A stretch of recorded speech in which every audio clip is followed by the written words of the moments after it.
Épître de Jacques, chapitre 4, le verset 13 à 15.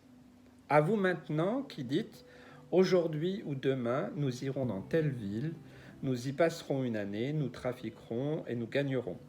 Vous qui ne savez pas ce qui arrivera demain, car qu'est-ce que votre vie? Vous êtes une vapeur qui paraît pour un peu de temps et qui ensuite disparaît. Vous devriez dire au contraire, si Dieu le veut, nous vivrons et nous ferons ceci ou cela. Merveilleux texte de Jacques, qui était un apôtre, on dirait, très pratique. Moi, j'aime l'évangile pratique et il avait le sens pratique d'enseigner la parole de Dieu d'une manière très claire, très pratique. Hein. Alors, ça, c'est vraiment un exemple clé parce que dans la vie de beaucoup d'hommes et de femmes, chrétiens ou non, eh bien, voilà, on fait des projets. Je pense qu'il n'y a pas de souci. Chacun de nous, nous pouvons faire des projets. Je vous encourage à faire des projets. C'est pas interdit. Hein. Mais là, c'est plus que des projets. C'est une certaine présomption de dire oui, j'irai là, je ferai ceci, cela, et puis je vais réussir, et puis je vais voilà, je vais gagner de l'argent, oui, je vais réussir à faire ceci ou cela. Ça me rappelle une question, une jeune fille qui voulait passer le permis, elle avait raté je sais plus combien, de 3 fois ou 4 fois, je sais plus. Et donc elle m'en avait parlé, je lui ai dit, bah, écoute, le jour où tu dois passer la prochaine fois le permis, tu me préviens, moi je vais venir avec toi. Alors elle était contente, son pasteur s'investit, voilà, et donc je vais avec elle, on mange avant, on était un petit peu en avance, et pendant le repas, voilà ce qu'elle me dit. Oui, je vais la voir. Maintenant, je suis sûr, je vais la voir. Je vais la voir, je vais avoir ce permis. Et moi, ça m'a interpellé. Je lui dis, écoute, si tu es sûr de la voir, moi, j'ai pas besoin de rester là. T'as pas besoin de moi. T'as même pas besoin de Dieu, tu es tellement sûr de toi. Écoute, moi, je vais partir. Je vais rentrer. Alors, elle était choquée. Elle me dit, mais pourquoi, pasteur pourquoi? Ben voilà, je lui dis, écoute, si tu es sûr d'avance que tu vas l'avoir, tu ne te confies pas en Dieu. Et dans le principe spirituel d'un enfant de Dieu, eh bien, on n'est pas dans la présomption. Hein. On n'est pas dans la déclaration non plus, comme certains font. Attention aussi aux déclarations. Hein. À part si c'est une révélation de Dieu, mais sinon, éloignez-vous de ceux qui font sans arrêt des déclarations. Oui, ceci, cela. Attention, il ne faut pas confondre avec les prophéties, les paroles voilà, de connaissance et autres. J'y reviendrai une autre fois. Mais en tout cas, voilà. Donc, ben, je lui dis, écoute, c'est pas simple, c'est pas compliqué. Si tu veux, je veux bien rester à une seule condition, c'est que tu demandes pardon à Dieu de ton attitude. Et que ensemble, on prie et qu'on se soumette à Christ et qu'on lui demande grâce. Alors, il y a eu comme un déclic et puis elle a dit, ok, pasteur. Et on a prié, Seigneur, Seigneur, j'ai besoin de ce permis, tu le sais, Seigneur, tu connais. Voilà, Seigneur, fais-moi grâce. Fais-moi grâce, je me confie en toi. Pardon d'avoir été un peu audacieuse dans ma prière et je t'avais mis de côté.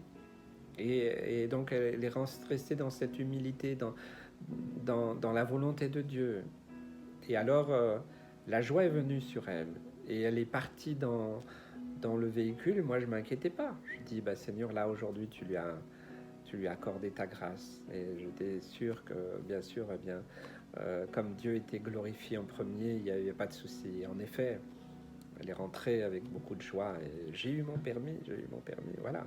Ok, c'était un exemple simple, mais qui peut nous aider à comprendre que, voilà, on peut faire des projets, on peut vouloir réussir ceci ou cela. C'est pareil, hein, si vous devez passer un examen, mais ouais, je suis sûr de l'avoir, puis vous révisez rien.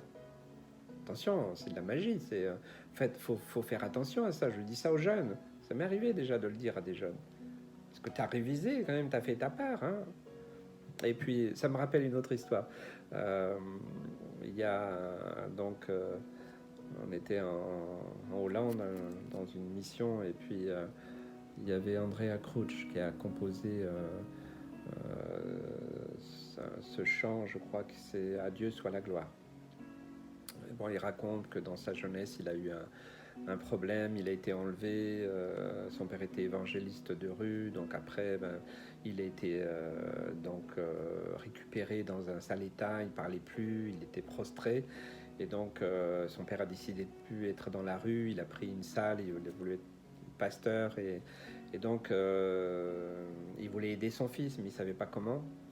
Et puis donc dans cette nouvelle église qu'il ouvrait, mais il n'y avait pas de musiciens, et et il a reçu du Seigneur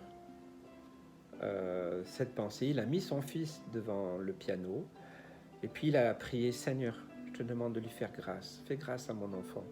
Seigneur Jésus, donne-lui le don pour le piano. Et il a dit à son fils: maintenant, bah, si tu peux plus parler, chante. Et vraiment, il y a eu un miracle.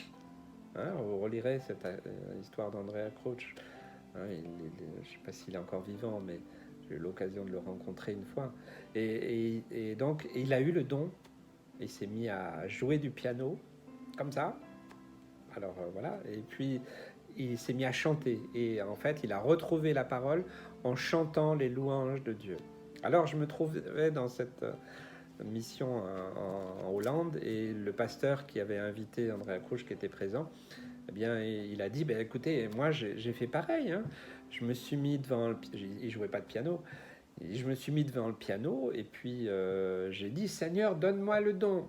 Et là, il a entendu une petite voix du Saint-Esprit, sa conscience que Dieu a activée pour dire: va prendre des cours. Vous voyez, comme quoi, eh bien, il ne faut pas non plus voilà, être des fois dans des attitudes un petit peu irréalistes ou mystiques, ou pas faire n'importe quoi. Comme nous ne savons pas ce qui va nous arriver demain, comme nous ne sommes pas maîtres des temps et des circonstances, hein, notre vie, c'est quoi? C'est une vapeur qui paraît.